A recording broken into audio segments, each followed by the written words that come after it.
ఇంటికి రాగానే చిరాగ్గా ఉంటుంది. ఎప్పుడు చూసినా ఫ్లోరింగ్ మీద ఏగలు బొద్దింకలు. అలిసిపోయి ఇంటికి వచ్చిన తర్వాత ఇల్లు నీట్గా లేకపోతే ఎలా ఉంటది? ఏంటి ఇల్లంతా ఎంత నీట్ గా ఉంది? ఏమా చేసావేంటి? మా ఫ్రెండ్ చెప్పిందండి, రాసిరిన్ వారి వేపాకు ఫ్లోర్ క్లీనర్ వాడితే ఇల్లంతా కూడా చాలా నీట్ గా ఉంటుందని. స్మెల్ కూడా చాలా బాగా వస్తుంది. ఇది ప్యూర్ నీమ్ ఎస్టార్ట్ తో తయారు చేస్తారు కాబట్టి ఇల్లంతా కూడా 99% బ్యాక్టీరియాతో పోయి చాలా నీట్ గా ఉంటదండి. ఇంట్లో చిన్నపిల్లలు కూడా ఫ్లోర్ మీద ఆడుకుంటా ఉంటారు కదా, వాళ్ళకు కూడా ఇన్ఫెక్షన్స్ ఏమి రావు అనమాట. ఇలా ఒక కప్పు కానీ 2 కప్పులు కానీ ఇలా తీసేసుకొని, ఫ్రాగ్రెన్స్ కూడా చాలా బాగుందండి. ఎటువంటి రూమ్ స్ప్రేలో వాడాల్సిన అవసరమే లేదు.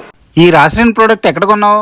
అమెజాన్, మీషో, ఫ్లిప్కార్ట్ లో కానీ మనకు దగ్గరలో ఉన్న స్టోర్స్ ఉంటాయి కదా, మార్ట్స్ లో కానీ రిలయన్స్ లో కానీ దొరుకుతుందండి. అంతేకాకుండా వీళ్ళ వెబ్సైట్ ద్వారా కూడా మనం ఆర్డర్ పెట్టుకోవచ్చు. అబ్బా, వీళ్ళ ప్రోడక్ట్ అయితే సూపర్ ఉందండి. వీళ్ళ ఫోన్ నెంబర్ స్క్రీన్ మీద ఇస్తున్నాము, వీళ్ళ పేజ్ని ట్యాగ్ చేస్తున్నాము, ఒకసారి చెక్ చేసుకోండి.